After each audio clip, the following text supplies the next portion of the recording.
Friends, आज हम बात करने वाले हैं कंट्रीब्यूशन ऑफ इंडियन स्कॉलर्स के बारे में। नगरों का जो फंक्शनल क्लासिफिकेशन था वो भारतीय विद्वानों ने किस प्रकार से किया है। कल हमने जो फॉरेन के जो विद्वान थे उनके बारे में बात करी थी। तो भारतीय भूगोलवेत्ता 1950 के दशक से भारत के नगरों के वर्गीकरण प्रस्तुत करते आ रहे हैं, लेकिन उनके प्रयास ज़्यादा असरदार साबित नहीं हुए। रीज़न क्या रहा है कि उन्होंने जो विदेशी विद्वानों द्वारा अपनाई गई विधियाँ थी उन्हीं को संशोधित करके उन्हीं को अपने देश में लागू किया है। तो अभी हम कुछ जो है स्कॉलर्स के बारे में डिस्कस करने वाले हैं। अभी सबसे पहले वी.ए. जानकी ने जो है फंक्शनल क्लासिफिकेशन दिया था अपने जो है रिसर्च पेपर में, functional classification of urban centres इन केरला 1954 में दिया था इन्होंने। तो उन्होंने जो है नगरों को 5 भागों में विभाजित किया था: प्रशासकीय नगर, वाणिज्यिक या औद्योगिक नगर, कृषि उपजों का एकत्रीकरण एवं वितरण करने वाले शहर यानी कि जो आपके व्यापारिक नगर होते हैं वो। 4th वन इज़ धार्मिक नगर और 5वां बागानी नगर, क्योंकि केरला में बहुत सारे जगह पे जो है प्लांटेशन कर रखी है, तो बागानी नगर भी हैं वहाँ पे। तो वी.ए. जानकी ने 5 तरीके से जो है नगरों को बांटा। उसके बाद में काशीनाथ सिंह ने 1959 में नेल्सन का अनुसरण करते हुए अपनी शोध पत्र functional classification of towns in UP में उत्तर प्रदेश के नगरों का वर्गीकरण प्रस्तुत किया। क्योंकि आपको पता है कि नेल्सन ने स्टैंडर्ड डेविएशन मेथड का उपयोग किया था, स्टैंडर्ड डेविएशन विधि का उपयोग किया था, तो उसमें कुछ जो उसके ड्रॉबैक्स थे वो काशीनाथ सिंह को दिखाई दिए, और इसकी वजह से क्या हुआ कि उत्तर प्रदेश के बहुत सारे नगर जो है वो काफ़ी अवर्गीकृत अवस्था में रह गए थे। अमृतलाल ने 1959 में जो है अपने शोध पत्र some aspects of functional classification of cities and a propose scheme of classifying Indian cities में भारत के नगरों का वर्गीकरण करने का प्रयास किया।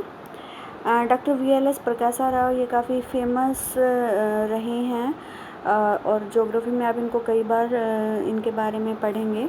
तो वी.एल.एस. प्रकाशा राव ने भी 1956 में जो है नगरों का वर्गीकरण करने के लिए लीस्ट स्क्वायर रिग्रेशन मेथड का उपयोग किया था।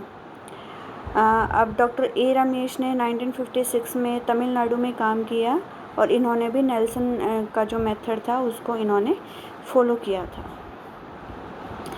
रफ़ीउल्लाह ने 1965 में नगरों के प्रकार्यात्मक वर्गीकरण के लिए एक नया सूत्र को प्रस्तुत किया। रफ़ीउल्लाह का ये मानना था कि कोई भी नगर जो है वो एक कार्य ना करके अनेक कार्य कर रहा होता है, अतः नगरों का वर्गीकरण विविध कार्यों के कुछ वर्गों के आधार पर होना चाहिए, न कि एक विशेष कार्य के आधार पर।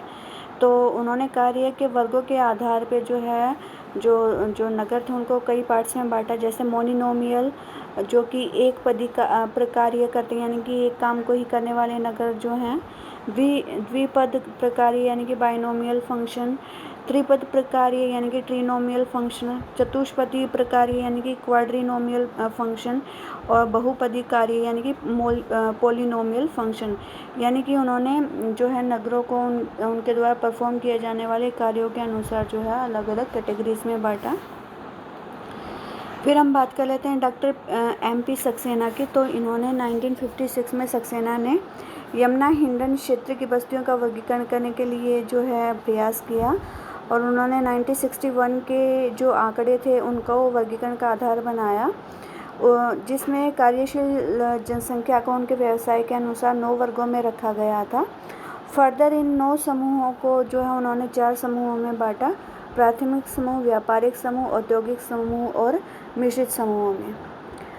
अब डॉक्टर ओंकार सिंह ने 1967 में इन्होंने भी उत्तर प्रदेश के नगरों का वर्गीकरण करने का प्रयास किया। इन्होंने भी 1961 के आंकड़ों का प्रयोग किया। उनका मानना था कि नगरीय कार्य दो दशा में विकसित होती है, एक तो एकाकी, एक इंटीग्रेटेड रूप में। ठीक है, तो एक नगर में किसी विशेष कार्य में लगे हुए लोगों का प्रतिशत तथा पूरे नगरीय समूह में उसी कार्य में लगे हुए लोगों का प्रतिशत के औसत प्रतिशत के बीच में जो अनुपात होता है वह पूरे नगरीय समूह में उस कार्य के महत्व को बताता है। ठीक है, तो उन्होंने जो है फंक्शनल इंडेक्स का फॉर्मूला दिया था और स्पेशलाइजेशन इंडेक्स का फॉर्मूला दिया था। जैसे मैं अगर आपको एक एग्जांपल दिखाऊं, देखिए यदि किसी नगर में कार्यशील जनसंख्या का 60% भाग व्यापार में और लगभग 4.5% भाग खनन के कार्य में लगा हुआ है, जबकि पूरे के पूरे जो अगर नगरीय समूह की बात करें तो सपोज़ करें पूरे के पूरे हरियाणा की बात हो रही है, तो यहाँ पे ये 40 और 3% है। तो ऐसी दशा में वह नगर दोनों कार्यों के लिए 1.5 का अनुपात रखेगा, यानी कि आप अगर 60 डिवाइडेड बाय 40 करोगे तो भी ये 1.5 आएगा, और 4.5/3 करोगे तो भी ये 1.5 आएगा। लेकिन इसमें एक प्रॉब्लम आई, यानी कि अगर हम रेशो निकाल रहे हैं किसी नगर का और ओवरऑल किसी स्टेट के नगरों का, तो उसमें प्रॉब्लम आ रही है, रेशो में प्रॉब्लम आ रही है। देखिए किस तरीके से। अब यहाँ पे देख रहे हैं कि व्यापार में लगे व्यक्तियों की संख्या खनन में कार्य में लगे व्यक्तियों की संख्या से काफ़ी ज़्यादा है, इसलिए व्यापार के कार्य को अधिक महत्व मिलना चाहिए। जाहिर सी बात है 60% लोग उसमें काम कर रहे हैं, ठीक है। तो क्या किया इन्होंने, फंक्शनल इंडेक्स दिया, जिसका मतलब था P/P/MP, यानी कि नगर में किसी कार्य में लगे व्यक्तियों की संख्या को अगर हम स्क्वायर कर दें और उसको डिवाइड कर दें पूरे नगरीय समूह में उस कार्य में लगे व्यक्तियों के प्रतिशत से, तो ये क्या आ जाएगा, उस जगह का फंक्शनल इंडेक्स आ जाएगा। फंक्शनल इंडेक्स आने के बाद में जो है उन्होंने स्पेशलाइजेशन इंडेक्स को फॉलो किया, ठीक है। आप हर एक नगर के लिए इस तरीके से निकाल लेंगे और उसके बाद में स्पेशलाइजेशन इंडेक्स को जो है यूज़ करेंगे। नगर में कार्य के विशेषीकरण को दिखाने के लिए उसकी कार्य की निर्देशिकाओं को अवरोही क्रम में रखा जा सकता है, और उन्होंने प्रत्येक कार्य के विशेषीकरण के लिए जो है विशेषीकरण सूचकांक को दिया, जहाँ जो कि आप देख पा रहे हैं। यानी कि सभी स्पेशलाइजेशन इंडेक्स को सभी फंक्शनल इंडेक्स को लीजिए आप और उनका जोड़ कर दीजिए और उसको डिवाइड कर दीजिए 100 से, तो ये आ जाएगा आपका स्पेशलाइजेशन इंडेक्स। ओंकार सिंह भी ये मानते थे कि कोई भी नगर में एक कार्य नहीं होता, बल्कि कार्य के विशेषीकरण के आधार पर नगरों को मोनोफंक्शनल, बाईफंक्शनल, ट्राईफंक्शनल, क्वाड्रीफंक्शनल और पॉलीफंक्शनल वर्गों में रखा जा सकता है। तो ओंकार सिंह का भी ये मानना था और इन्होंने फंक्शनल इंडेक्स को फॉलो किया और स्पेशलाइजेशन इंडेक्स को भी इन्होंने फॉलो किया था। अब हम बात कर लेते हैं ओम प्रकाश सिंह की। तो इन्होंने 1968 में इन्होंने उत्तर प्रदेश के नगरों का प्रकार्यात्मक वर्गीकरण करते हुए नेल्सन विधि में थोड़ा सा संशोधन किया और एक नई विधि का प्रतिपादन किया। तो इन्होंने जो इंडेक्स दिया था उसका नाम था फंक्शनल स्पेशलाइजेशन इंडेक्स और फंक्शनल सेंट्रलिटी इंडेक्स। एक बार हम इनको देख लेते हैं क्या है ये। तो देखिए एक बार, फंक्शनल स्पेशलाइजेशन इंडेक्स का फॉर्मूला आप अभी देख पा रहे हैं, ठीक है। ऐसे ही फंक्शनल सेंट्रलिटी इंडेक्स का जो है फॉर्मूला आप अभी देख पा रहे हैं। तो CS multiply by MF divided by RS into 100। तो CS क्या है, नगर की जनसंख्या, कुल जनसंख्या। RS क्या है, प्रदेश की कुल जनसंख्या। MF क्या है कि प्रदेश के नगर में उस कार्य के माध्य परसेंट या माध्य प्रकार्यात्मक परसेंट, यानी कि मीन फंक्शनल परसेंट को यूज़ किया और गुणा में 100। तो ये जो भी आया ये आया आपका फंक्शनल स्पेशलाइजेशन इंडेक्स। और फंक्शनल सेंट्रलिटी इंडेक्स को कैसे निकालेंगे, CF डिवाइडेड बाई RF, यानी कि नगर की प्रकार्यात्मक जनसंख्या और प्रदेश की भी प्रकार्यात्मक जनसंख्या गुना 100। तो ये क्या आ जाएगा, फंक्शनल सेंट्रलिटी इंडेक्स आ जाएगा। तो इन्होंने भी क्या किया था, ओम प्रकाश सिंह ने भी 1961 की जनगणना के आधार पर जो है स्टैंडर्ड डेविएशन ज्ञात किया और कैटेगराइज करने के लिए उन्होंने जो है विशेषीकरण की 5 जो है कोटियाँ निर्धारित की। यानी कि स्टैंडर्ड डेविएशन के निकट के जो नगर थे वो स्टैंडर्ड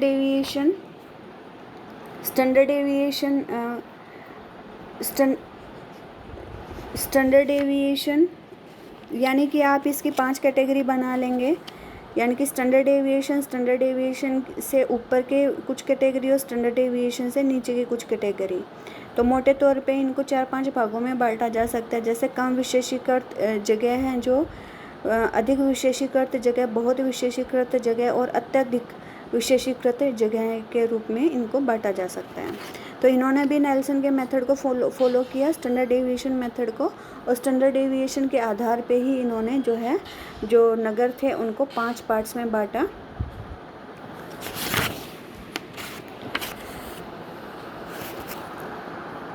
यानी कि standard deviation 1, standard deviation 2, standard deviation 3, standard deviation 4।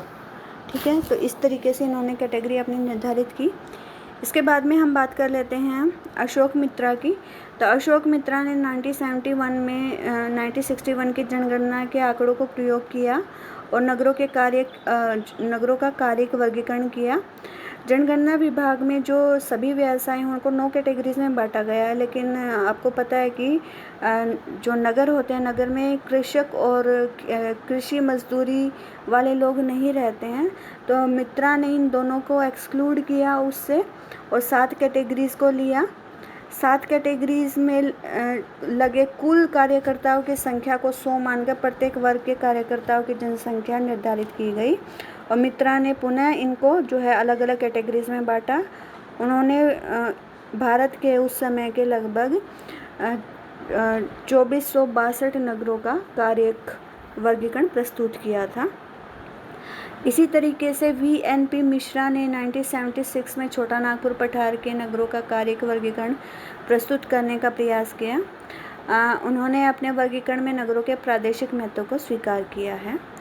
इसी प्रकार RN सिंह और साहबदीन ने 1976 में जो है एक रिसर्च पेपर लिखा जिसका नाम था a functional typology of urban centres of eastern Uttar Pradesh. तो इन्होंने भी यहाँ पे नेल्सन विधि को यूज़ किया और इसके अवगुणों को दूर करने का प्रयास किया।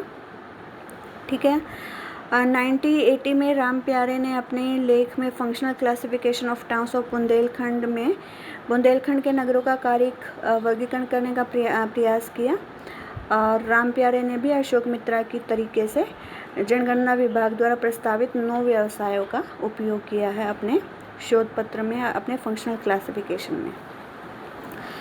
तो अब हम बात कर लेते हैं नगरों के कार्यिक वर्गीकरण के बारे में। तो बहुत सारे विद्वानों ने नगरों के कार्यिक वर्गीकरण को प्रस्तुत किया है। उसके अनुसार हम नगरों को मोटे तौर पे 7-8 भागों में बांट सकते हैं। सुरक्षा नगर, उत्पादन केंद्र, व्यापारिक एवं वाणिज्यिक केंद्र, राजनीतिक एवं प्रशासनिक केंद्र, सांस्कृतिक केंद्र, परिवहन केंद्र, मनोरंजन केंद्र और अन्य केंद्रों में। तो सबसे पहले हम बात कर लेते हैं सुरक्षा केंद्र की। तो ऐतिहासिक काल में विश्व में अनेक नगरों की स्थापना सुरक्षा की दृष्टि से की गई थी। तो मोटे तौर पे सुरक्षा केंद्रों को हम 3 भागों में बांट सकते हैं, दुर्ग नगर, नौसैनिक नगर, वायु सैनिक नगर। तो दुर्ग नगर क्या थे कि जब यूरोप में जब रोमन साम्राज्य फैला हुआ था, यूरोप में दुर्गों का निर्माण आरंभिक काल से होता आया। जब यूरोपीय जातियों ने उपनिवेशों की स्थापना की तो सुरक्षा के लिए इन दुर्गों का भी निर्माण किया। रोमन उपनिवेश में भी इसी प्रकार के कई दुर्ग नगर देखे जा सकते हैं, जैसे बेसांकन, लिंकन, ट्रियर और कोलोन। तो बेसांकन फ्रांस में है, लिंकन इंग्लैंड में, ट्रियर और कोलोन जो है ये जर्मनी के नगर हैं। तो इन नगरों का जो विकास था ये स्पेशली जो है दुर्ग नगरों के रूप में किया गया था। फ्रांस ने भी अल्जीरिया को अपने अधीन करके वहाँ पे सुरक्षा की दृष्टि से दुर्गों का निर्माण कराया। रूस में भी बहुत सारे दुर्गों का निर्माण किया गया। अगर इंडिया की बात करें तो इंडिया में भी मध्यकाल में बहुत जो है दुर्ग बनवाए गए मुगलों द्वारा और राजपूतों द्वारा, और जहाँ पे अनेक नगर बस गए। जैसे आजकल की अगर हम बात करें तो चित्तौड़गढ़, जोधपुर, अजमेर, रणथंभौर, ग्वालियर, चंदेरी, ये सारे के सारे दुर्ग नगर हैं। नौसैनिक नगरों की अगर हम बात करें तो ये जनरली उन इलाकों में ये जो हैं समुद्री तट पे बसे हुए होते हैं और प्राय बंदरगाह के रूप में विकसित हो जाते हैं। इनका मुख्य काम होता है गश्त लगाने वाले बेड़ों को आश्रय देना। ठीक है, तो ये भी कुछ जो है नगर हैं, जैसे कुक्स हेवन, ब्रेस्ट, ये जर्मनी में है। पोर्ट्समाउथ ये इंग्लैंड में है। डेवनपोर्ट ये ऑस्ट्रेलिया में है। ये जगह ऑस्ट्रेलिया और न्यूजीलैंड में दोनों जगह जो है इसी नाम की बंदरगाहें देखने को मिलती हैं, डेवनपोर्ट नाम की। वायु सैनिक नगरों की अगर बात करें तो जनरली जो है नगरों के आसपास जो है वायु सेना के अड्डे नहीं बनाए जाते क्योंकि शोर बहुत ज़्यादा होता है। ठीक है। लेकिन फिर भी नड्डों के आसपास जो है विद टाइम जो है एक बस्ती सी बस जाती है, जो बाद में वायु सैनिक नगरों के रूप में विकसित हो जाती है। जैसे अगर हम आइसलैंड की बात करें तो आइसलैंड की राजधानी है रेयकजाविक, तो वहाँ से लगभग 30 किलोमीटर दूर जो है एक जो है हवाई पट्टी बनाई गई थी कैफलाविक नाम की, और आजकल वहाँ पे कैफलाविक हवाई अड्डे के आसपास में एक छोटा नगर जो है विकसित हो चुका है। उत्पादन केंद्र की अगर बात करें तो उत्पादन की प्रकृति की दृष्टि से 2 वर्गों में ये रखी जा सकती हैं। एक तो जो प्राथमिक चीज़ें पैदा करने वाले जो शहर हैं, उसके ऊपर डिपेंड रहने वाले जो शहर हैं। दूसरा औद्योगिक उत्पादन करने वाले जो शहर हैं। तो प्राथमिक उत्पादन केंद्र, इसका जो संबंध होता है वो खनिज, वनोत्पाद, मत्स्य इत्यादि से होता है, और मोटे तौर पे हम इनको खनन, तेल उत्पादन, लकड़ी चीरने या काटने वाले शहर या मत्स्य ग्रहण करने वाले केंद्रों के रूप में इसको हम बांट सकते हैं। तो सबसे पहले हम बात कर लेते हैं औद्योगिक उत्पादन केंद्रों की। तो औद्योगिक उत्पादन केंद्र कौन से होते हैं? जब किसी जगह पे उद्योग चालू होता है तो वहाँ पे आके लोग बस जाते हैं, क्योंकि उनको रोज़गार मिलता है और एक नगर का निर्माण हो जाता है। साथ ही यातायात और व्यापार में भी वृद्धि होती है। औद्योगिक क्रांति के परिणाम स्वरूप औद्योगिक नगरों की संख्या और उनके आकार में बहुत तेज़ी से वृद्धि हुई है। 20वीं शताब्दी में विशेष रूप से उन्नति हुई है। भारत में खुद जो है स्वतंत्रता के बाद में कई औद्योगिक नगरों का निर्माण हुआ है, जैसे दुर्गापुर, राउरकेला, भिलाई। ठीक है। विश्व में औद्योगिक नगरों की सूची बहुत लंबी है, लेकिन फिर भी शिकागो, पिट्सबर्ग, यंगस्टन, ये तीनों के तीनों यूएसए में है। बर्मिंघम जो है ये इंग्लैंड में है। ओसाका, कोबे, नागासाकी, ये तीनों के तीनों जापान के क्षेत्र हैं। शंघाई चाइना का है। खारकाव ये यूक्रेन का है। तुला और मैग्निटोगोर्स्क ये जो है ये रशिया में, ये दोनों के दोनों केंद्र। तो ये जो शहर है ये मुख्य यहाँ पे औद्योगिक कार्य होते आए थे, जिनका जो है विद टाइम जो है और डेवलपमेंट हो गया, और ये एक पूर्ण नगरों के रूप में विकसित हो चुके हैं। अब प्राथमिक उत्पादन केंद्रों की बात करें तो इसमें सबसे पहले खनन केंद्र आ जाते हैं। तो प्राथमिक उत्पादन कौन से होते हैं, यानी कि जो प्राथमिक क्रियाएं करते हैं जो शहर जनरली, और वहीं पे जो प्राथमिक जो काम है इन्हीं को बहुत ज़्यादा डेवलप किया जाता है। तो जब किसी जगह पे कोई महत्वपूर्ण खनिज प्राप्त होता है तो वहाँ पे श्रमिक और विशेषज्ञ दोनों एकत्रित हो जाते हैं और धीरे धीरे जो है एक नगर सा बस जाता है। जैसे कोयले और लोहे जैसे भारी खनिजों के स्रोत के निकट प्राय उद्योग भी स्थापित हो जाते हैं, जिस कारण जो नगर है वो बड़ी तेज़ी से ग्रो करता है। जैसे अगर हम बात करें तो भारत में झरिया, रानीगंज, बोकारो आदि कोयले के कारण बसे हुए शहर हैं। इसी तरीके से खेतड़ी में तांबा मिलता है, तो खेतड़ी जो है इसी वजह से फेमस हुआ। ऑस्ट्रेलिया में कालगुली और कुलगाड़ी, यहाँ पे सोने के निक्षेप पाए जाते हैं। अफ्रीका में जोहान्सबर्ग और एलिजाबेथ विले, तो यहाँ पे जो है सोना और जो है हीरा मिलता है इन जगह पे। इसी तरीके से संयुक्त राज्य अमेरिका में पेंसिल्वेनिया आदि नगर जो है वो खनन के कारण विकसित हुए हैं। अब हम बात कर लेते हैं तेल उत्पादन केंद्र के बारे में। तो 1859 में जो है संयुक्त राज्य अमेरिका के पेंसिल्वेनिया राज्य में, ये देखिए आप यहाँ पे पेंसिल्वेनिया देख पा रहे हैं, बिल्कुल ये यहाँ पे पेंसिल्वेनिया। तो पेंसिल्वेनिया में 1859 में पेंसिल्वेनिया राज्य के टिट्सविले नामक स्थान पर तेल का जो है प्रथम कुआं मिला। उसके बाद में ओल सिटी, ओलियन, पेट्रोलियाना जैसे तेल से संबंधित नाम वाले कई नगर धीरे धीरे बस गए। अगर भारत में बात करें तो भारत में डिगबोई जो कि असम में है और नौगांव जो कि गुजरात में है, ये जो नगर हैं ये भी तेल के कारण ही विकसित हुए हैं। मिडिल ईस्ट की बात करें तो वहाँ पे बहुत सारे क्षेत्र, जैसे हम बात कर रहे थे मिडिल ईस्ट की, तो मिडिल ईस्ट में नफ्त सफ़ेद, हफ्त खेल, मस्जिद सुलेमान, नफ्द शाही, लाली, बाबा गुरगुर, गेच, ये इत्यादि इस प्रकार के बहुत सारे नगर जो हैं आपको देखने को मिल जाएंगे। जो बाकू है अज़रबैजान में, वो भी इसी वजह से, तेल की वजह से ही काफ़ी विकसित हुआ है। अब हम बात कर लेते हैं लकड़ी चीरने और काटने वाले केंद्र। तो कनाडा और साइबेरिया के टैगा वनों के आसपास लकड़ी चीरने और काटने से संबंधित व्यवसाय जो हैं विकसित हो गए हैं, क्योंकि यहाँ पे बहुत जो है वन पाए जाते हैं और लकड़ी का काफ़ी ज़्यादा उपयोग भी किया जाता है। तो साइबेरिया में टोबोल्स्क और अर्चांजेल नामक जो जगह है, तो ये काफ़ी फेमस जगह है। देखिए ये यहाँ पे टोबोल्स्क की जगह लोकेशन दिखाई दे रही है साइबेरिया में। इसके अतिरिक्त ये यहाँ पे अर्चांजेल की लोकेशन दिखाई दे रही है रशिया में। तो ये यहाँ पे टोबोल्स्क है और ये यहाँ पे अर्चांजेल की लोकेशन दिखाई दे रही है।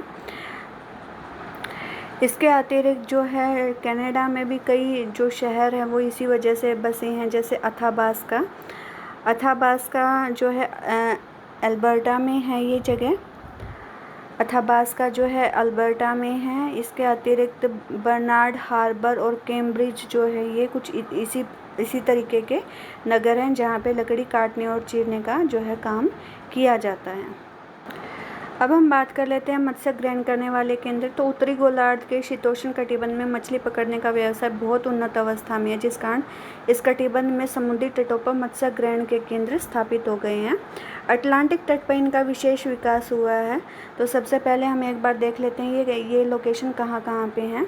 तो जैसे Saint John, Halifax, Nova Scotia, ये तीनों के तीनों जो हैं कनाडा में हैं।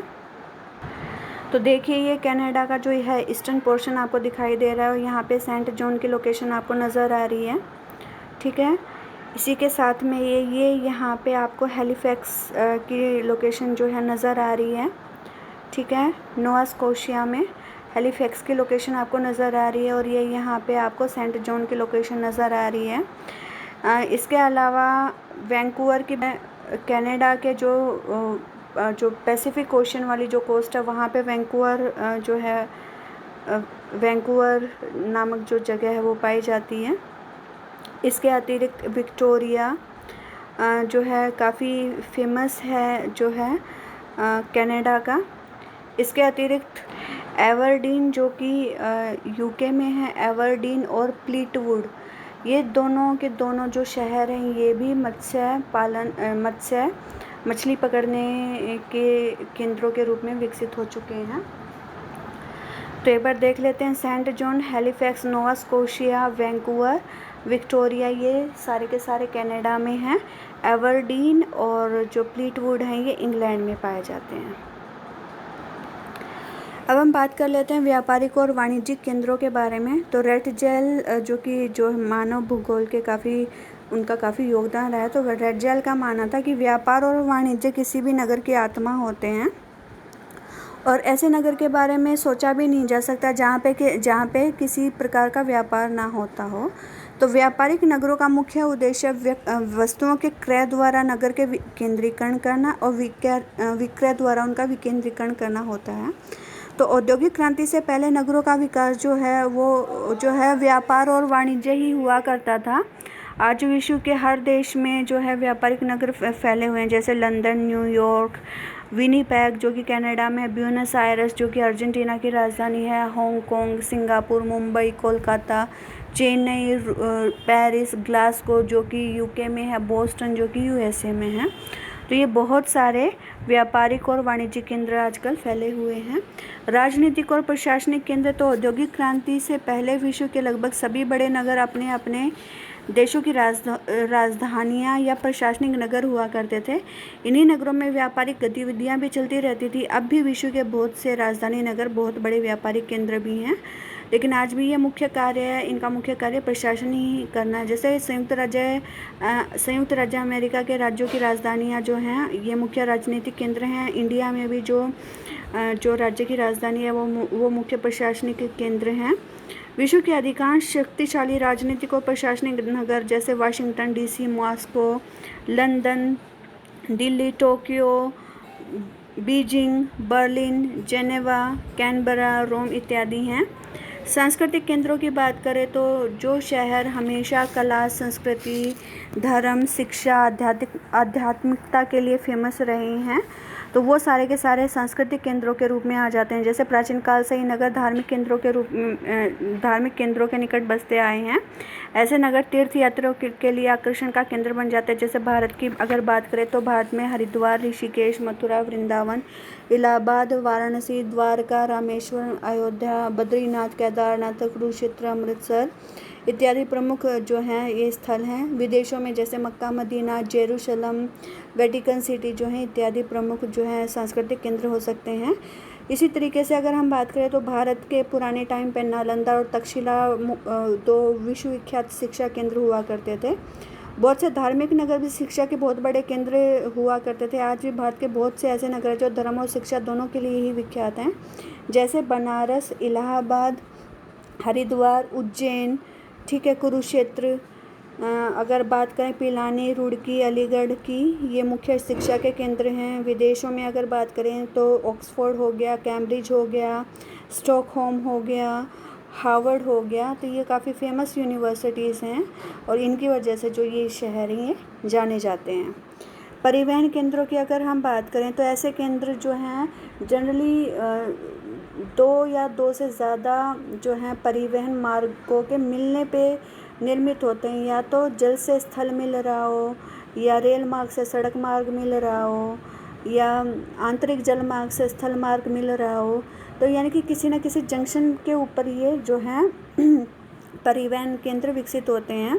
जैसे अगर हम बात करें जहाँ पे रेल मार्ग समाप्त होती है और सड़क मार्ग आगे स्टार्ट हो जाता है, तो जनरली उन इलाकों में परिवहन केंद्र विकसित हो जाते हैं। जैसे हिमालय के जो पर्वतपादीय क्षेत्रों की बात करें, यानी कि जहाँ से पर्वत स्टार्ट हो जाते हैं, तो पर्वतों में रेलगाड़ियाँ तो चलती नहीं हैं, तो रेलगाड़ियाँ जाएंगी जो है पर्वतों के बिल्कुल जो उसका जो लास्ट स्टेशन होगा वहाँ तक, और उसके बाद में वहाँ से सड़क मार्ग स्टार्ट हो जाते हैं। जैसे हम बात करें कालका, जम्मू, ऋषिकेश, कोटद्वार, काठगोदाम, टनकपुर, तो इन जगह तक तो ट्रेन जा सकती हैं, लेकिन इसके बाद में ज़्यादा ऊंचाई वाले क्षेत्रों में जो है ट्रेन नहीं चलती, और उसके बाद में सड़क परिवहन जो है आगे लेके जाता है। तो जनरली इन जगह के ऊपर जो है आपके परिवहन मार्ग जो है विकसित हो जाते हैं। इसी तरीके से अगर हम बात करें तो जहाँ पे समुद्री मार्ग समाप्त हो जाता है और स्थलीय मार्ग या आंतरिक जल मार्ग शुरू हो जाता है, वहाँ भी नगर बस जाते हैं। क्यों? क्योंकि ऐसे जगह पे जो है माल को उतारना चढ़ाना पड़ता है, गोदाम भी चाहिए होते हैं। तो जैसे मुंबई, कोलकाता, चेन्नई, लंदन, योकोहामा जो कि जापान में, शंघाई जो कि चीन में है, तो जनरली इसी वजह से ये विकसित हुए हैं। तीसरा पार्ट आ जाता है जहाँ पे आंतरिक जल मार्ग समाप्त होकर स्थल मार्ग शुरू हो जाता है। जैसे हमने बात करी थी यूएसए में जो महान झीलों का जो क्षेत्र है उसके बारे में बात करी, तो संयुक्त राज्य अमेरिका में महान झीलों के किनारों पर बसे हुए डुलूथ, शिकागो, गैरी, बफेलो इत्यादि जो है इसी श्रेणी के नगर हैं। यानी कि यहाँ पे आंतरिक जलमार्ग समाप्त हो जाता है और स्थलीय जलमार्ग शुरू हो जाता है। वो इलाके जहाँ पे 2 या 2 से अधिक परिवहन नगर आके मिलते हैं, वहाँ भी नगरों का विकास हो जाता है। जैसे नागपुर हो गया, आगरा, पेरिस, बर्लिन, ये जो हैं आदि के विकास में ये काफ़ी बड़ा रोल प्ले करते हैं। परिवहन की सुविधा के कारण नगरों में व्यापार की सुविधा जो है बढ़ जाती है, जिसकी वजह से ये फर्दर ग्रो करना स्टार्ट कर देते हैं। अब हम बात कर लेते हैं मनोरंजन केंद्रों के बारे में। तो ये जो शहर होते हैं ये अपनी स्वास्थ्यवर्धक जलवायु, सुंदर लैंडस्केप की वजह से, खेल की वजह से, कोई खाना हो गया, मौज मस्ती, मनोरंजन की इत्यादि की सुविधा जो है प्रदान करते हैं।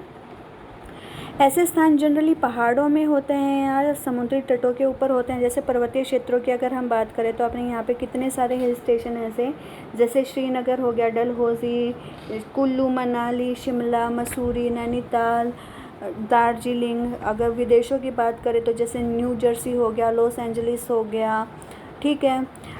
अगर बीचेस की बात करें तो इंडिया में जैसे चेन्नई हो गया, मुंबई हो गया, गोवा हो गया, ये काफ़ी फेमस हैं। इसके अतिरिक्त बहुत सारी ऐसी जगह भी होती हैं जो झरनों के निकट बस जाते हैं। जैसे देहरादून में झरना बहता है, ठीक है।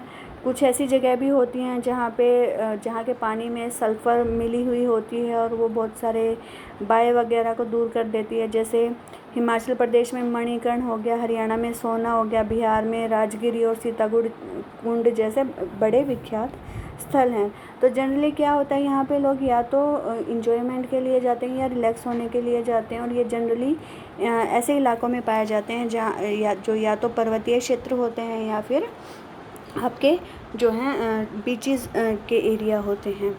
अन्य केंद्रों की बात करें तो ये नगर विशेषीकृत क्या होता है, कुछ नगर जो है वो बहुत सारे फंक्शन कर रहे होते हैं, उनको किसी पर्टिकुलर उसमें नहीं रखा जा सकता, तो वो सारे के सारे शहर जो है वो इसमें आ जाते हैं आपके। जैसे कुछ नगर विशेषीकृत चिकित्सा के बड़े केंद्र हो जाते हैं और उसी के नाम से जाने जाते हैं। जैसे फ्रांस में क्लरमोंट डीओएसी नगर एक है, जहाँ पे काफ़ी बड़ा एक हॉस्पिटल है, और ये जो नगर है ये इस हॉस्पिटल की वजह से ही फेमस है। ठीक है।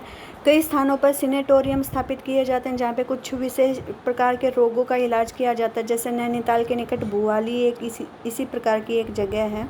ठीक है। मोटे तौर पे हम बोल सकते हैं कि विज्ञान और टेक्नोलॉजी के इस युग में किसी एक नगर को विशिष्ट कार्य से जोड़ना एक बहुत मुश्किल काम है, नहीं जोड़ा जा सकता। बहुत से नगरों में विभिन्न कार्य लगभग समान रूप से विकसित होते आए हैं और उन्हें किसी खास वर्ग में नहीं रखा जा सकता। जैसे अगर हम बात करें मुंबई, कोलकाता, चेन्नई की, तो ये कितने सारे फंक्शन कर रहे होते हैं कि साथ में, जैसे प्रशासनिक भी कर रहे हैं, राजनीतिक भी कर रहे हैं, व्यापारिक भी कर रहे हैं, औद्योगिक केंद्र भी हैं, सांस्कृतिक केंद्र भी हैं। तो ये किसी भी तरीके के नगर हो सकते हैं। तो ये आज हमने किया है फंक्शनल क्लासिफिकेशन ऑफ टाउन्स। ठीक है। आई होप ये हेल्पफुल रहा होगा आपके लिए। Thank you.